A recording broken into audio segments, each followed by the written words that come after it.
Good morning and welcome to the Morning Breath Livestream, where we start our day with coherence. I'm your host, Jeremy Tennell, systems designer and coherence coach. This is week 9, day 41 of our 14-week journey entitled The Path of Personal Transformation.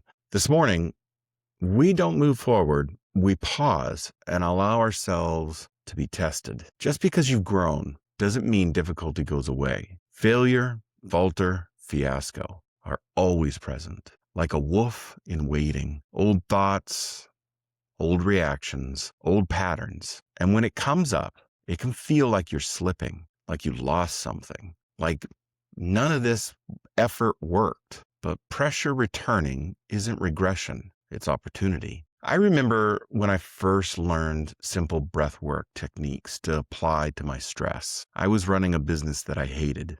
I was miserable all the time. My wife became certified as a trainer with the Institute of Heart Math. She came home with tools and techniques she believed could help me. I desperately needed a path out of the cycle of stress, so I tried them, and they worked. I began to feel less tension and less activation was occurring. There was a sense that there was less friction in my life, and I began to think to myself, the days of stress and anxiety are behind me. And for a while, that seemed true. But eventually, the pressure came back in new and creative ways, new situations, different dynamics, but the same internal responses. And I remember thinking, why is this happening again? But what I didn't understand at the time was that I wasn't back where I started. I was experiencing the pressure of life from a different level. Growth doesn't remove pressure. It doesn't take away failure or falter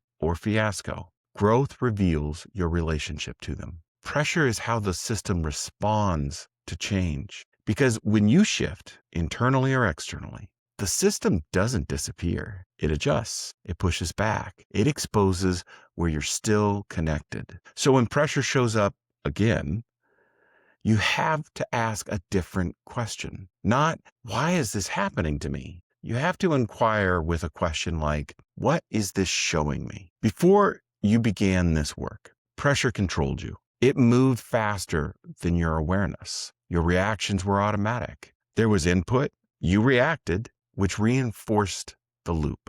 But now there's a gap.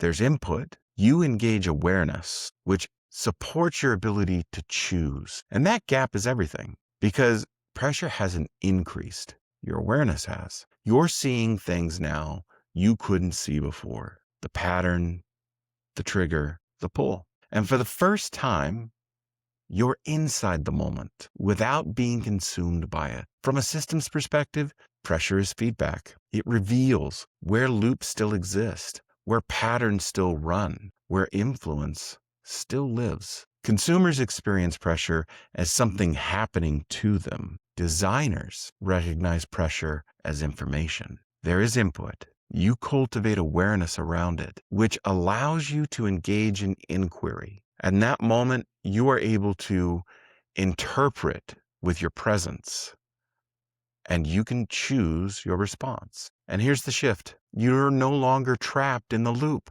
You're observing it while it's happening. And that's what makes change possible. Culturally, we've been conditioned to avoid pressure, to escape from it, to numb it, become distracted from it. But just like conflict, avoidance doesn't eliminate pressure. It reinforces it. Because what we avoid, we don't understand. And that is our internal conflict with ignorance.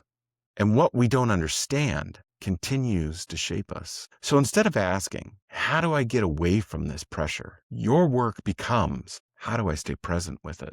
Today, notice when pressure is showing up, not as a problem, but as a signal, because something is different, even if it's small, even if it's just, I can see it happening again. That's not nothing. That's the work. Stay present with it.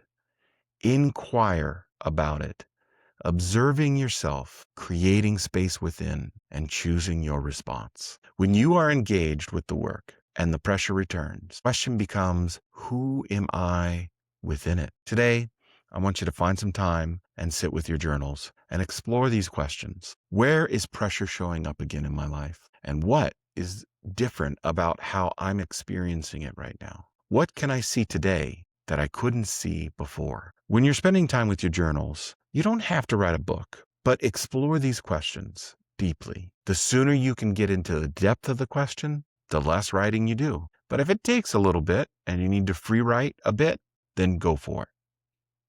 Let's get into our breath work. We are going to find ourselves a comfortable seat. We're going to shimmy our hips and roll our shoulders. And we're going to take one deep breath in and exhale with a sigh. Inhale again deep, fill your lungs, and exhale with a big sigh.